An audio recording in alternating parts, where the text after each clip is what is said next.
महायोगी गुरु गोरक्षनाथ जी महाराज की, बोलिए बाबा मस्तनाथ जी महाराज की, बोलिए भारत माता की, बोलिए भारत माता के भक्तों की, बोलिए भारतीय जनता पार्टी की।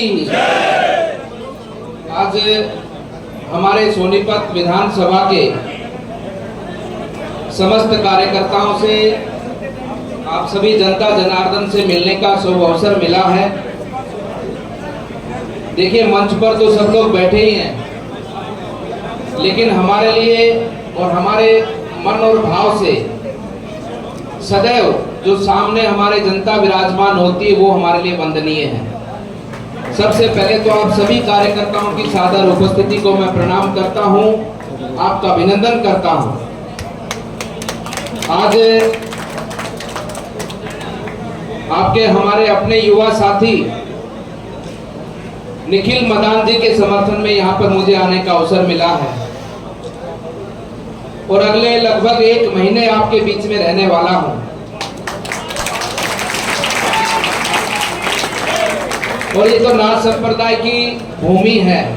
यहाँ पर तो हमारे नाथों ने अनेकों स्थान बनाए हैं और गांव-गांव में अलग जगाकर लोगों का धर्म जागरण किया है, लोगों में और समाज के अंदर एकरूपता को आगे बढ़ाने का काम किया है। निखिल जी, मैं जैसे ही अंदर घुसा तो मैंने जब यहाँ का नजारा देखा तो मेरे को मेरा चुनाव याद आ गया कि मेरे चुनाव में भी जब मैं ऐसे किसी कार्यक्रम में रहता था तो बहुत मन भाव से ऐसा लगता है कि सब उत्सव मना रहे हैं और सब लोग इसी भाव से यहाँ पर आए हैं जैसे किसी अपने के लिए आते हैं। बड़ी संख्या में कार्यकर्ता बंधु आपके चहेते यहाँ पर पहुंचे हैं। उपस्थित आज इस कार्यक्रम में हमारे जिला अध्यक्ष श्री जसवीर दोदवा जी, हमारे यहाँ से महामंत्री श्री नवीन मंगला जी, उपस्थित हमारे यहाँ मेरठ से विधायक श्री सत्यवीर त्यागी जी, उपस्थित हमारे बीच में जो हमारे प्रदेश अध्यक्ष जी हैं उनके भ्राताश्री भी यहाँ पर पहुंचे हैं। और हम ये मानते हैं कि प्रदेश अध्यक्ष जी तो जहाँ भी भारतीय जनता पार्टी के ध्वज को आगे बढ़ा रहे हैं, लेकिन उनकी जो मोहर है वो हमारे पास में रखी है यहाँ पर, तो उनकी उपस्थिति है। उपस्थित सभी हमारे पार्षदगण, हमारे सभी यहाँ पर मंडल अध्यक्ष और सभी पार्टी के दायित्ववान कार्यकर्ता बंधुगण जो मंच पर विराजमान हैं, समाज सेवा से भी जुड़े हैं, आप सबकी सादर उपस्थिति को प्रणाम करता हूं। देखिए, सब में उत्साह है, उमंग है और आने वाली तारीख को जो मतदान है उस मतदान का इंतजार है। लेकिन मतदान के समय तक आप सब लोग बहुत बड़ी संख्या में यहाँ पर उपस्थित हैं और मैं मानता हूं कि भारतीय जनता पार्टी के कार्यकर्ता और हमारी पार्टी के निखिल जी के समर्थक जो आज सब यहाँ पर पहुंचे हैं, आप सबके अंदर जो ऊर्जा है उस ऊर्जा को लगातार आप सबको मतदान जो आने वाली 4 तारीख को है, 5 तारीख को है, उस 5 तारीख तक इसी प्रभाव से, इसी उत्साह से उसको निरंतर बनाए रखना है। आप सबने इस कार्यक्रम के अंदर जो जोश दिखाया है, ये जोश निरंतर ऐसा ही बने रहना चाहिए। ये आवश्यकता है हमारे हरियाणा की, ये आवश्यकता है हमारे देश के विकास को आगे बढ़ाने की, क्योंकि वर्तमान में जो देश का विकास का रथ भारत की जनता ने मोदी जी के हाथ में दिया है और पिछले 10 वर्षों से अधिक समय के अंदर और साथ ही साथ में हरियाणा प्रदेश में जो विकास का पथ आगे बढ़ा है उसको आगे ले जाने की जिम्मेदारी हरियाणा प्रदेश वासियों की है, हम सब की है। देखिए, सबसे बड़ी जिम्मेदारी अवसर देने वाले की होती है। आपने अवसर दिया और उस अवसर का परिणाम मैं मानता हूं कि देश की आजाद होने के बाद में जो देश की जनता की इच्छा थी, देश की जनता जो चाहती थी, वो चाहे कोई भी विषय क्यों ना हो, देश के आम गरीब व्यक्ति का विकास क्यों ना हो, देश की प्रतिभाओं का सम्मान क्यों ना हो और हमारी आस्था और धर्म से जुड़े एक विषय क्यों ना हो।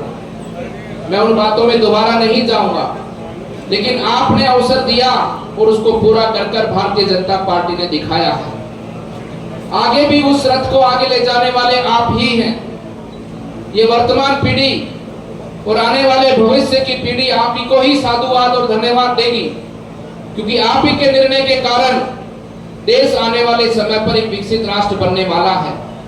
आप निर्णय जो आज करेंगे उसका परिणाम जब देश आजादी का अमृत महोत्सव 100 वर्ष का, जब हमारा देश आजादी का अमृत महोत्सव मना रहा होगा और उस समय की जो युवा पीढ़ी होगी, जो आज का वर्तमान हमारा युवा है, हमारा बुजुर्ग है, हमारी माताएं बहनें हैं, उनको आशीर्वाद और धन्यवाद और सम्मान देंगे कि आपके निर्णय के कारण ये हमारा आजाद भारत, ये स्वतंत्र भारत आज एक विकसित राष्ट्र है। और विकसित राष्ट्र का अर्थ यही है कि हर व्यक्ति के घर में वो सुख समृद्धि हो, हर व्यक्ति के घर में परिवार में खुशियां हो और हर व्यक्ति को उसको समय पर उन स्वास्थ्य योजनाएं हो चाहे अन्य किसी प्रकार की योजनाएं हो, उनका लाभ मिले। बंधुओं, जहां जहां कांग्रेस की सरकार है उनके बारे में भी आप बहुत अच्छे से जानते हैं। अभी कुछ दिन का विषय है, आप ही के बगल में हिमाचल प्रदेश में कांग्रेस की सरकार है। आपने देखा होगा कि उस सरकार के मंत्री, उस सरकार के विधायक एक अवैध मस्जिद को रोकने के लिए, तोड़ने के लिए जो सरकारी भूमि पर बनने को जा रही है, उसको तोड़ने के लिए किस प्रकार से बिलबिला रहे हैं विधानसभा के अंदर। उनकी सरकार उनकी बातें नहीं सुन रही। आपने देखा होगा कि आपके बगल में बांग्लादेश के अंदर किस प्रकार से हमारे हिंदू भाई बहनों को वहां पर प्रताड़ित किया जा रहा है, उनके आशियाने को उजाड़ा जा रहा है, हमारी माताओं बहनों की इज्जतों को लूटा जा रहा है, हमारे पौराणिक मंदिरों का विध्वंस किया जा रहा है, उनको खंडित किया जा रहा है, उनको अपमानित किया जा रहा है। ये स्थिति आपके सम्मुख है और ऐसी स्थिति हमारे देश में ना हो, ऐसी स्थिति हमारे साथ में ना हो, उसके लिए हम सबको एकजुट रहना बहुत आवश्यक है। इसलिए बंधुओं, ये केवल चुनाव भारतीय जनता पार्टी के चुनाव की विजय का चुनाव नहीं है। ये चुनाव केवल निखिल मदान जी के जीतने का चुनाव नहीं है। ये आने वाले समय पर हमारी बहन बेटियों की रक्षा सुरक्षा को सुनिश्चित करने का चुनाव भी है। ये आने वाले समय पर हमारे युवा साथियों को एक उचित अवसर देकर देश के विकास में अपनी भूमिका को निभाने का चुनाव भी है। ये आने वाले समय पर हमारे देश के नागरिक को पूरे विश्व जगत के अंदर सम्मान दिलाने का चुनाव भी है। इन एक एक चुनाव के साथ में ही देश निर्मित होगा।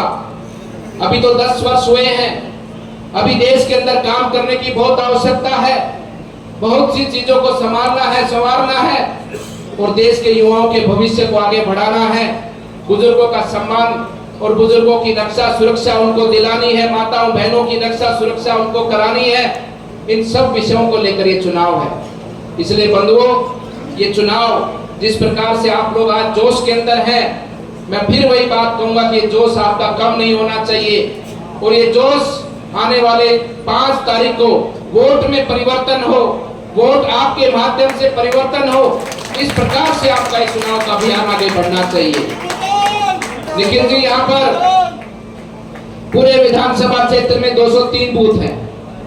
203 बूथ है ना, नहीं 24 हो गए, चाहे 150 हो जाओ तो भी 250 हो जाए तो भी कोई दिक्कत नहीं, क्योंकि इतनी बड़ी संख्या आपके कार्यकर्ताओं की है। तो 224 बूथ है और आप यहाँ इस कार्यक्रम में लगभग 2,500 से 4,000 की संख्या में आप लोग पहुंचे हैं। आप लोग इतनी बड़ी संख्या है, आपसे मेरा ये कहना कि एक एक व्यक्ति मैं यहाँ नहीं कहूंगा, यहाँ पर 5-5 व्यक्ति एक एक बूथ को संभालेंगे। 5-5 व्यक्ति, आप लोग हितैषी हो भारतीय जनता पार्टी के, आप लोग हितैषी हो निखिल जी के, वो तभी प्रमाणित होगा कि तब सब लोग आप एक एक व्यक्ति 5-5 व्यक्ति मिलकर एक एक बूथ को संभालेंगे और मतदान के दिन आप सब लोग मतदाताओं से निवेदन कर उनको बूथ तक लाकर और भारतीय जनता पार्टी के कमल के फूल को बटन का दबाने का निवेदन करेंगे। तभी ये सफलता और तभी आपका भाव और आपका मन वो प्रमाणित होगा कि आपने मन और आत्मा से निखिल जी का साथ दिया है।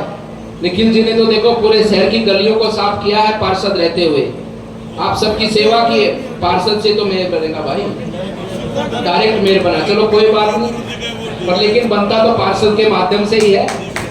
लेकिन मैं मानता हूं कि उन्होंने पूरे शहर की इस साफ सफाई व्यवस्था को संभाला है, और जो व्यक्ति साफ सफाई व्यवस्था को संभालता है वो व्यक्ति उसको विकास को और उस विकास की आवश्यकता को और शहर की जरूरतों को बहुत भली भांति समझता है। उसको एक एक गली का ज्ञान होता है, एक एक परिवार की, एक एक व्यक्ति की आवश्यकताओं का ज्ञान होता है।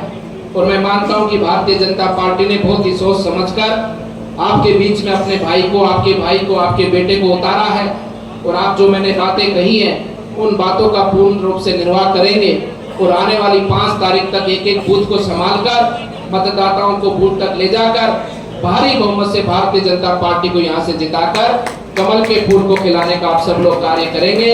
आप सब लोग आए और आप सब लोगों ने हमें सुना, आप सबका मैं पुनः पुनः बहुत बहुत धन्यवाद, अभिनंदन करता हूं, और आप सबसे यही विश्वास लेकर आगे बढ़ता हूं कि निश्चित रूप से यहाँ पर भारतीय जनता पार्टी का कमल खिलेगा और हरियाणा प्रदेश के अंदर तीसरी बार भारतीय जनता पार्टी की सरकार बनेगी। आप सबका मंगल, आप सबका अभिनंदन। बोलिए भारत माता की जय।